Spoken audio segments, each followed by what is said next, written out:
Holy moly! Congratulations！ 恭喜大家，所有持有 AMD 的咱们的小伙伴们、朋友们啊，這一次 AMD 終於起飛了啊，終於輪到 AMD 去起飛了。在1周多之前呢，當 AMD 達到300多美金的時候呢，接近350美金的時候，我還在出視頻跟大家去說啊 ，AMD 的英偉達的時刻呢，現在才剛剛開始啊。緊接着在2天前 ，AMD 的財報發布以後呢 ，AMD 就正式爆發啊。那最高的時刻呢，達到了428美金啊，在盤前的時候，那一度因為財報啊，就上漲了20%。如果我們單去看 AMD 在目前為止的走勢圖的話，在2026年今年的4月1號的時候 ，AMD 的價格呢還在190不到200美金徘徊的。4月1號開始，現在是5月8號，1個多月5周的時間 ，AMD 的最高價格就已經蹦到了430了。在這裡呢，我截了張圖啊，這張圖啊就是 AMD 在盤前達到的最高點啊，429塊錢啊。還有多少人呢？有吃到這波紅利呢啊？那我們今天呢，就跟大家去聊聊看 AMD 的財報，看看為什麼 AMD 能夠在盤後呢暴漲20%多以上啊？那接下來除了 AMD 以外，還有哪些機會是我們可以去抓的啊？那嗨，大家好，歡迎回到頻道，我是 WiFi。那我們今天呢，還是一樣的啊，開啟視頻之前呢，不要忘了點讚和關注我的頻道，也不要忘了打開小鈴鐺，關注我之後的視頻。那還是按照老規矩啊，首先限量賬戶，在我的2萬的美股挑戰賬戶中，目前為止我的市值呢是22672美金，當前的持倉收益是正的2300美金啊。所以說，在過去這一周裡頭，我還是得益於整體股價的上漲，那我的持倉收益呢也有所上升啊。那看完我的2萬的美股賬戶以後呢，那接下來呢，來看一下我的2萬的加密貨幣的挑戰賬戶。到目前為止，我的加密貨幣挑戰賬戶的市值呢是17752美金，持倉收益呢是負的2149美金。就在我錄視頻的1天以前啊，比特幣的價格還在82000多美金的時候，我的這個持倉的虧損呢已經收窄到了1400美金左右了啊。但是就在昨天的時候，比特幣又一次的跳水，跳回到了8萬美金之下。那因為比特幣佔我這個整個持倉接近50%以上啊，所以啊，我的持倉的虧損呢又有所增加啊。這兩個賬戶在過去這一周裡頭還是沒有任何的變化啊。那我的計劃呢還是依舊啊，保持現有的持倉和實倉比例。我要看一下3個月、6個月，甚至是更長時間以後，我的持倉、我的整體賬戶的表現到底會是如何的？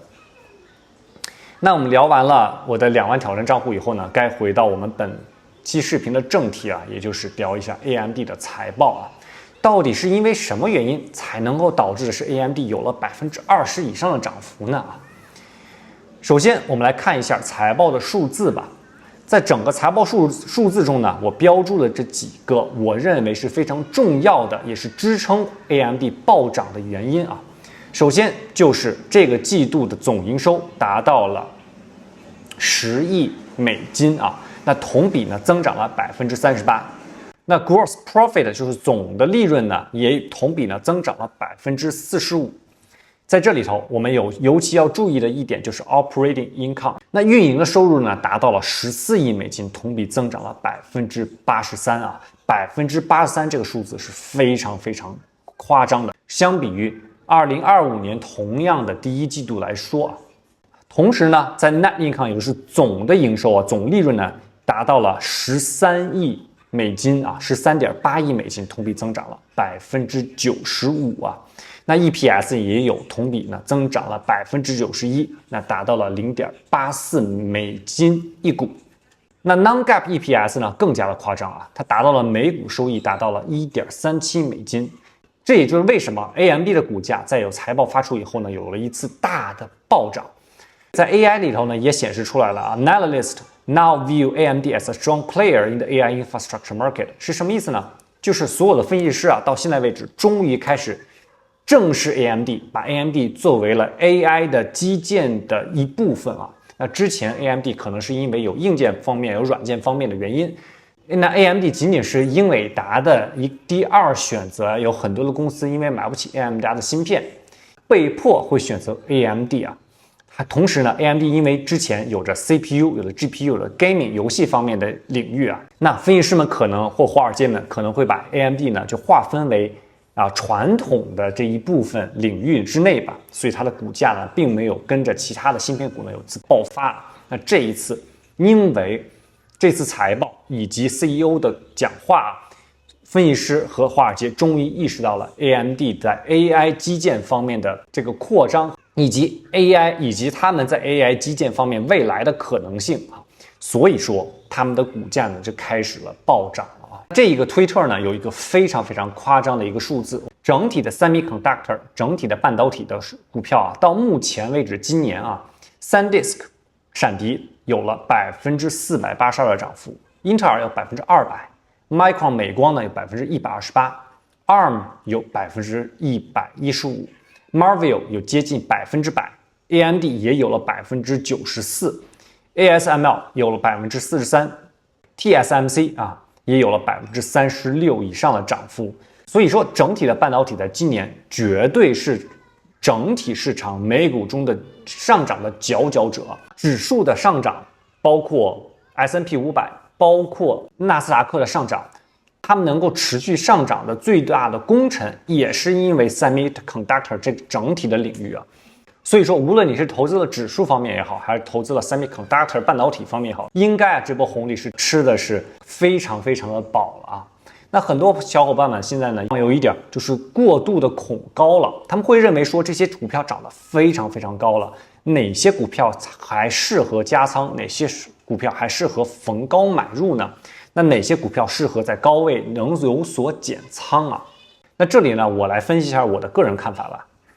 首先，我認為 AMD 盤前的20%以上的漲幅達到$430左右的位置啊，有一點過於 optimistic， 也就是過於樂觀了啊。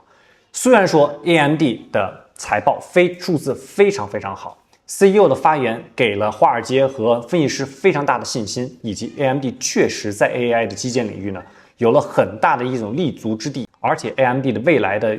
成長呢也是顯而易見的高的哈。但是我認為 AMD 從$300一直漲到了$430，這個速度啊，短短1周時間，這個速度是太誇張了啊！如果我們按照之前的它不到$200的話呢，它也有漲了100%以上。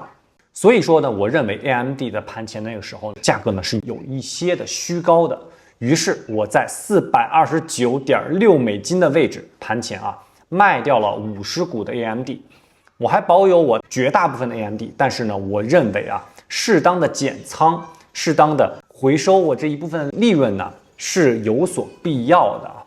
那同時呢，我們再看一下 AMD 的 forward PE 和當前的 PE 吧。當前的 PE 呢，達到了136，連 forward PE 呢都達到了52.9啊。相比於過去的 forward PE 來說呢，我們可以看到的是，基本是在25到35這個區間浮動啊。那現在的 forward PE 呢達到了52.9，我個人認為它的 forward PE 啊有一些高了。我也同樣的認為是 AMD 在未來的一部分，無論說是它的價格有所回調，或者說它的價格企穩，再次走出另一波的盤整區間，我認為這樣的幾率是非常非常大的。畢竟 AMD 現在的盈利水平還無法能夠支撐 AMD 現在的高股價哈。這也就是為什麼我會賣出50股的原因，但是呢，我還是持有了絕大部分的 AMD 的。我對 AMD 的長期市场是非常非常看好的，依舊非常非常看好。我認為 AMD 在2026年年底或者是2027年年底之前達到$500到$600是非常非常有可能的。那$600也是我在明年的 AMD 的目標啊。我們來看一下 AMD 到底會不會達到這樣的一個水準，這樣的一個價格吧。那如果關注過我視頻的朋友們是知道的啊，谷歌和 AMD 是我在去年，也就是1年以前就開始推薦大家去買入的，也是我個人在大力加倉和買入的2隻股票啊。那谷歌和 AMD 這2隻股票現在的價格呢，也確實有了翻倍的增長啊，100%以上的增長。那之前呢，我也跟大家去聊過 Amazon 啊。那 Amazon 的股票呢，從$200、$210的位置呢，現在呢也達到了$270了。那如今呢，我賣出了這50股 AMD 的這一部分的資金呢，我到底都打入到了哪一部分、哪一個板塊的股票呢？那這裡我給大家去揭露一下。我在賣出了這50股 AMD 之後啊，就立刻買入了 CRM Salesforce， 那價格呢是在187.9美金的價格。那我一次性買入了這麼多的 CRM， 大家應該知道了，我現在看好的板塊到底是哪個板塊了？沒錯，我看好的板塊是 SaaS 和軟件板塊啊。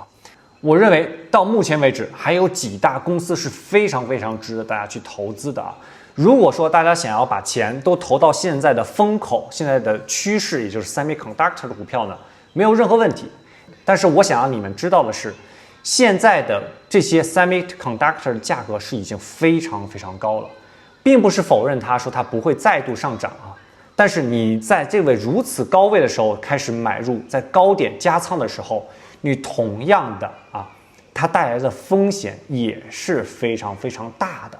不光你要去看它的未來可能上漲的空間，同樣你需要知道的是，未來2到3年它很有可能它股價它不漲的可能性到底也有多大，甚至可以說它的下跌的回調的幅度到底有多大。所以這裡呢，我不會推薦大家去購買 semiconductor 的股票啊，反而我認為 SaaS 和軟件公司還在浮在水下，還在靜靜的等待他們起飛的那個時刻。在這裡我認為非常好的投資的股票呢，首先 No.1 是 Microsoft 微軟啊，那再有呢將是 Oracle 甲骨文。那除了這2個股票以後呢，將會是 SaaS 公司。那我接下來最喜歡的 SaaS 公司呢是 ServiceNow， 還有就是 Intuit 和 CRM Salesforce。那我也會在接下來的時間裡會大量的投入到軟件和 SaaS 公司。我認為這些公司的基本面將會是非常好的。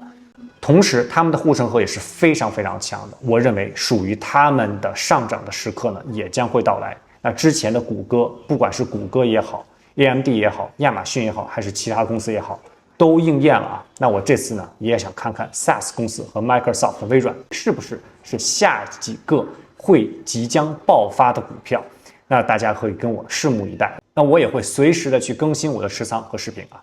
那好了，這個呢就是我這期視頻的主要內容了啊。那最近我確實聊股票的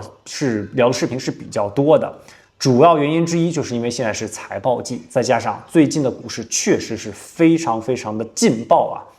確實能夠彌補加密貨幣那一部分非常低迷的市場。那隨後呢，當我所擁有的公司的財報季呢都過去了以後我將會把重心呢重新放回到加密貨幣。我們到時候呢會繼續去講比特幣，繼續講 Cardano 和 ETH。